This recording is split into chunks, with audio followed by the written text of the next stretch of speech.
I'm excited to have this opportunity to spend a little time talking with you. Really, my particular session, I want to really tie into something that I think is very, very important as it relates to success, and particularly as it relates to leadership that I think is going to be beneficial to you. I thank my host for the invitation to bring me here, and I look forward to spending a good few minutes with you, challenging you. The funny thing about it is because I want to talk to you about change. And the one thing that you can count on is there will always be change. And if you don't plan on the change as a leader, that will determine how successful you are. Whether it is good change or bad change, there will always be change. And generally there will be both. Throughout longevity, most people never have a straight ride up a hill, even though their bio says it does. How many of you know that the bio is a lie? It doesn't have everything in it. The resume only has the good things in it. It tells you about the peaks, it doesn't tell you about the valleys. The accomplishments doesn't tell you about the failures. But you learn as much from your failures as you do from your successes. I think one of the most difficult things that can happen to people in leadership is to step into leadership that you didn't grow and that you didn't groom because you don't know where the issues are. There's something about being on the trajectory yourself and taking the roller coaster ride and riding the wave that makes a big difference as it relates to leadership. When you think about it this way. We often, when we select leaders or we want to evaluate people or we want to choose staff, we quickly want to know about their IQ, where they went to school, what their background is, because we're trying to find out in a nice way, are you smart? Okay? And we don't want to just walk in the door and sit down and say, are you smart?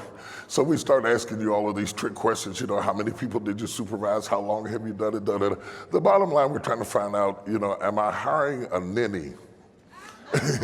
We just don't want to be that crass, but that's actually what we want to know. We want to know about your IQ, your intellectual ability, the quotient of intellectualism that you have through which to handle and manage situations based on your IQ. The second thing that we really need to be asking, and we really don't know this until we get into it, is your EQ. And I'm not talking about something you do on your music. I'm talking about your emotional quotient, your range of emotion and how you handle stress and pressure. Because many, many times you can have people on your team and on your side who have the intellectual ability to do what you're trying to get them to do, but they do not have the emotional wherewithal, and you don't know it till you get on the ride. It's like me. I mean, I look like a man's man. I think I look like a fairly strong, macho guy, and I am, until you put me on a ride on Six Flags. I mean, I turned into a little 5-year-old girl in the ride. I do not go on those rides for anything at any time because I don't want anybody to see me act like that. I start clinging on to whoever I'm with. It's a bad thing when you go on a ride with a girl and you're clinging on to her, talking about, I'm not good on the ride. I'm good going up. It's the going down that drives me crazy.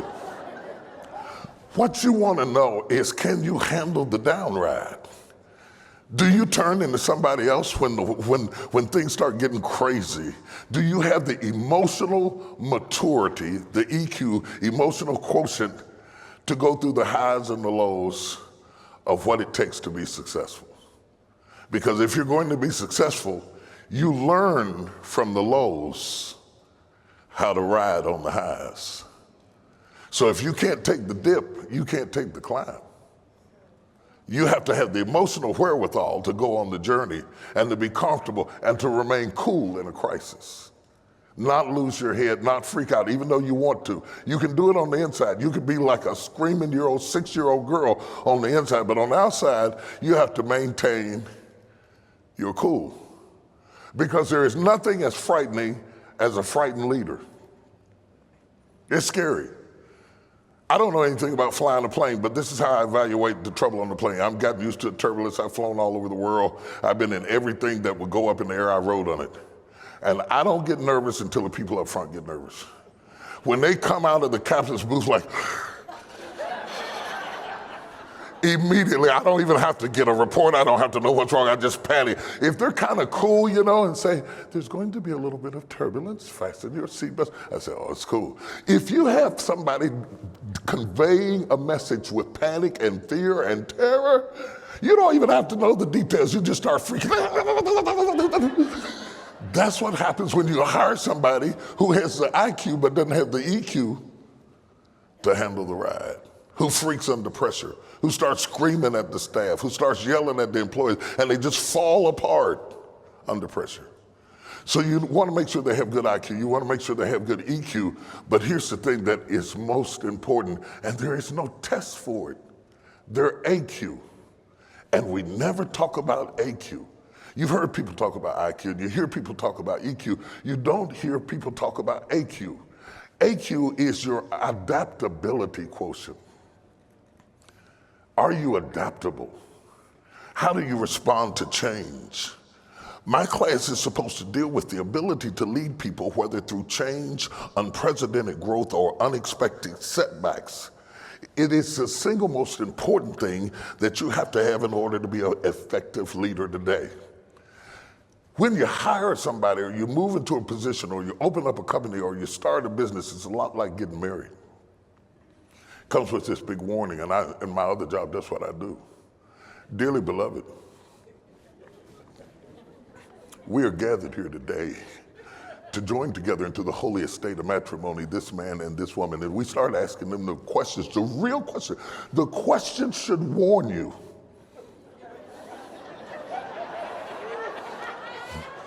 I know she looks beautiful today and everything is wonderful and he's smelling good. He just came from the barbershop and he smells like liniment or something and everything's just great today. But do you take this woman to be your lawfully wedded wife, to have and to hold?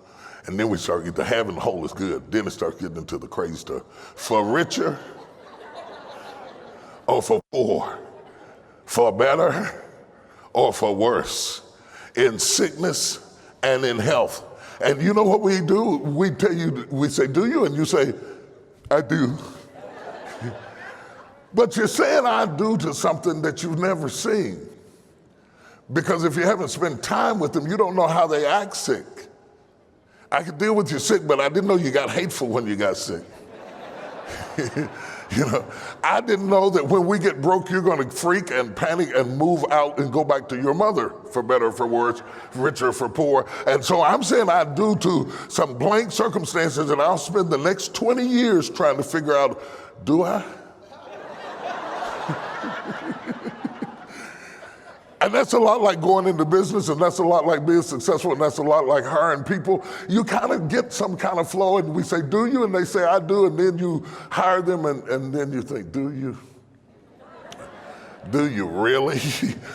Can you really handle where we are right now? It's exploding into growth. I don't know which is the most challenging. I've been both. I've been a base and a bound. I've almost been homeless. I know what it is to stay in penthouse suites and eat caviar, which is nasty. And I guess because I was raised on poor folks' food, I never developed an appetite for rich people's food, but it was nasty to me. So I've been abased and abound. I've lived on both sides of the track. And let me tell you, I'm not sure which is the most challenging, the ride up or the ride down. Because success can be just as daunting as failure is. It can throw you off kilter. If you can't adapt quickly enough to it, you will lose it. You can have more opportunities than you have infrastructure. A blessing isn't a blessing if you can't handle it. So do you have the adaptability in your plan for what you're getting ready to do next? Do you have the ability to adapt to better, worse, richer, poor, sickness, health? I'm getting ready to come over here. I'm getting dressed. I'm upstairs in my closet getting dressed, and they had this, one of those infomercials came on this morning, and they were talking about these new belts. And they said the belts are designed that you have 36 options instead of a hole every inch. And they said, so if you eat too much, you gain weight, you lose weight, the belt just adapts. And I start laughing because if I could have got it right then, I would have brought it with me. Because have you ever ate one of those meals and made you wish you had another hole right here so you could breathe? That's the way going up is. Going up, if you don't have the expansion joint in your strategy. that accommodates winning. You could be praying to win something that you can't handle if you get it. If you hire people for where you are, you wasted money if they can't go where you're going. Are you following what I'm saying? So you have to have that adaptability to be able to transition from one state into the next. And when the thing gets rough and it gets tough, what you need as a leader and as a thinker is not just the success to get there, but the success to stay there, sustainability. Most people in a session like this lack sustainability. They're like dogs chasing cars. How many of you have ever seen a dog chase a car? Dog chases, the car goes by, jumps over the fence and goes after the car. He's flying down the road. The car is going, the dog is going, the dog is just going like this. And maybe the dog gets lucky and catches the car at a red light or something like that, but there's one thing that the dog never considered. I can't drive. You might be chasing after something that you can't run. It's not just about getting there, it's sustainability after you get there. To get here and get invited and get invigorated and get motivated, I'm gonna go out there and I'm gonna get it. I don't care what comes in my way.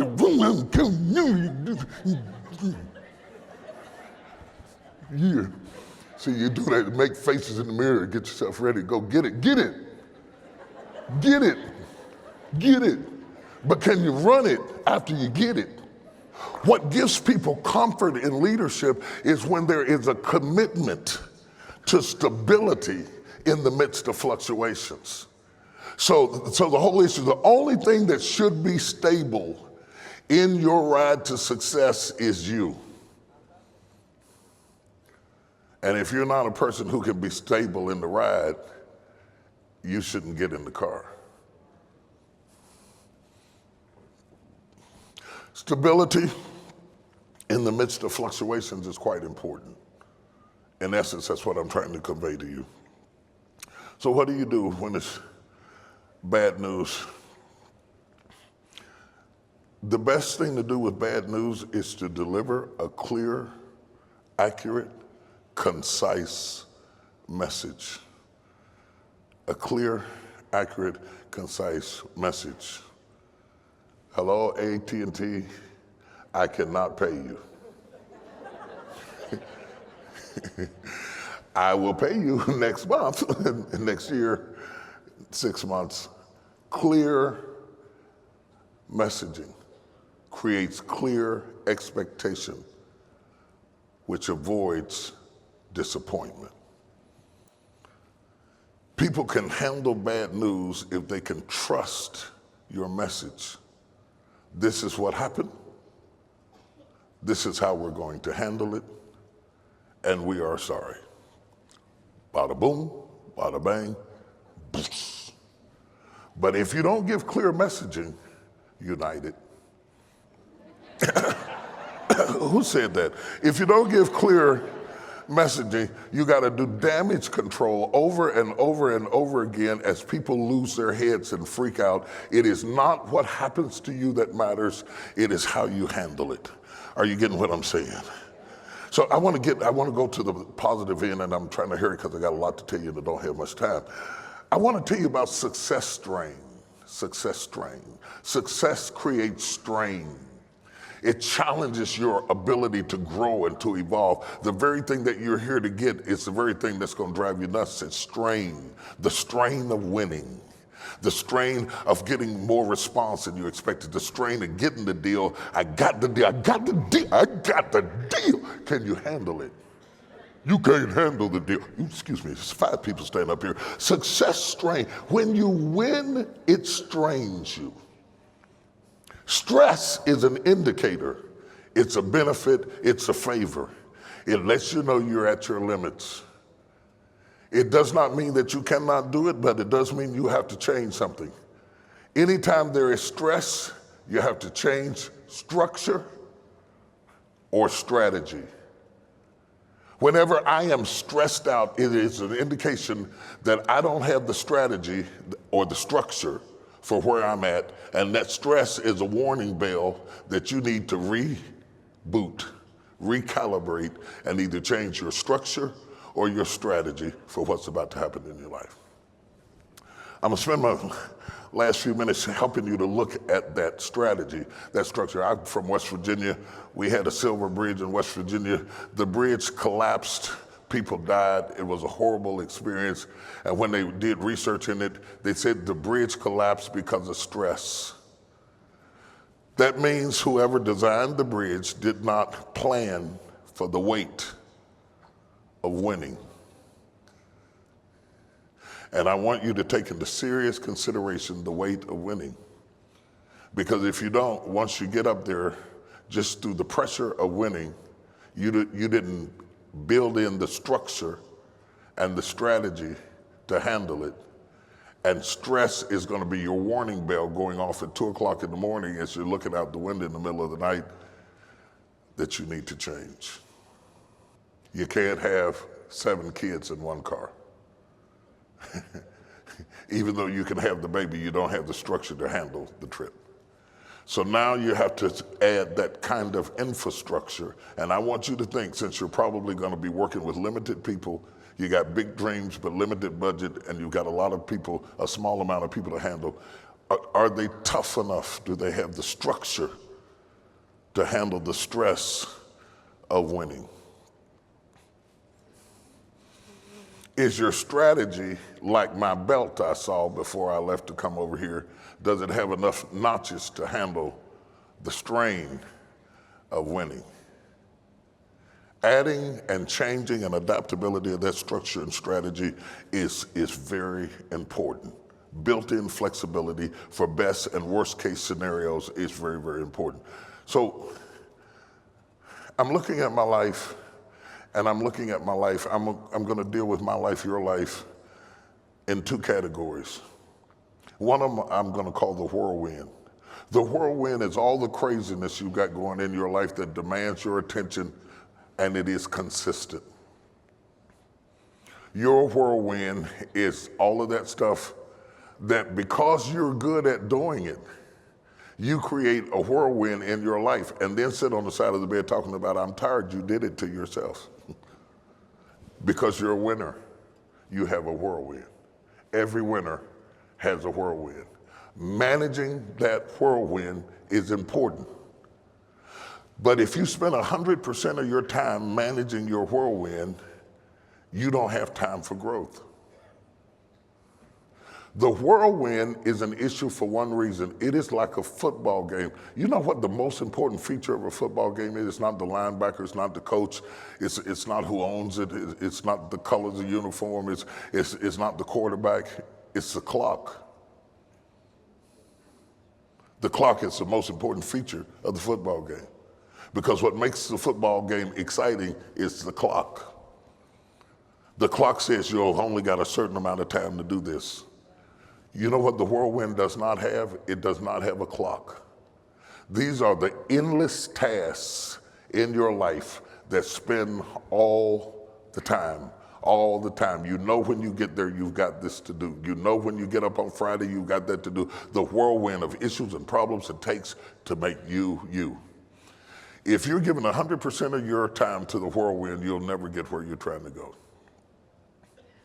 At the most 80%, no more than that.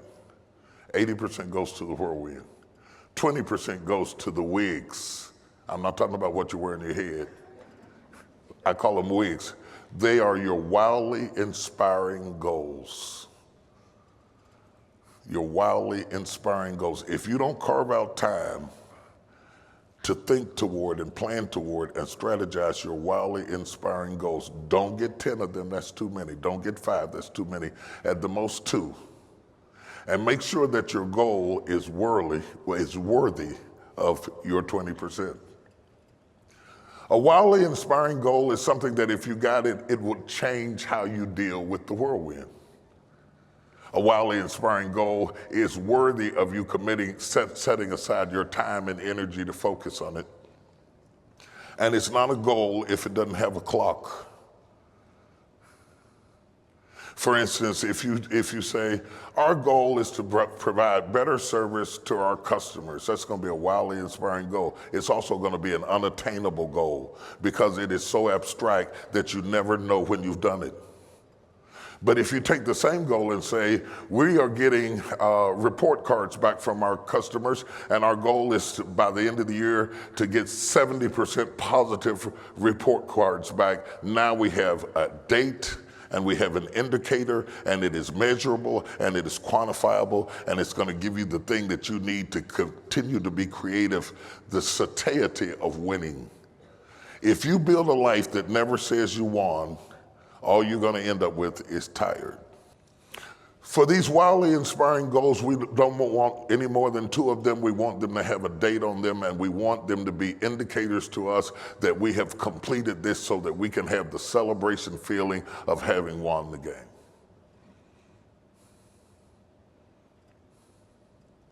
When you begin to develop these things, the people up under you need to have them too. Here's the challenge. Make sure their wigs tie into yours. Because if they have a wildly inspiring goal that doesn't tie into your wildly inspiring goals, then you have division, and division leads to destruction. I'm going to close with this little story. I was in South Africa, and I took my son on a safari. Well, no, I didn't. I really went over there to speak for an event like this, and one of the fringe benefits of speaking over there for a bunch of billionaires was they let me stay in J. Paul Getty's house out in the middle of South Africa, and I took my son on a safari, though neither one of us really knew what a safari was. We had seen it on TV, so it looked good. I bought me this outfit, you know, that I thought you would wear on a safari and made sure it fit good. I took the pictures. It was good. It's really nice. Took my son. My wife wouldn't go. She stayed in the house and prayed for us.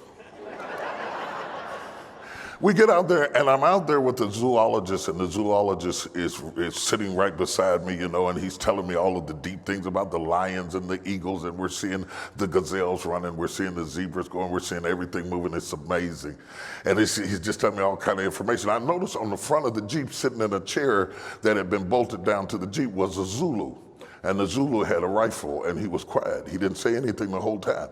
They kept telling me that the elephants were somewhere around. We couldn't find them. There were footprints of them, and the zoologist was telling me about the footprint. It's a female. It's a female. I say it's about 5 years old or so. It's about 5 years old or so, and it looks like it's a female, maybe mating season. I said, how can you tell about footprints? He told me all this amazing stuff, all kinds of information, but he couldn't find the elephant.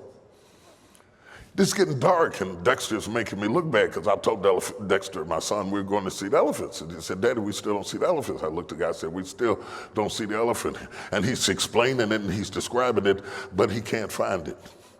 He is intelligent, but he can't find it.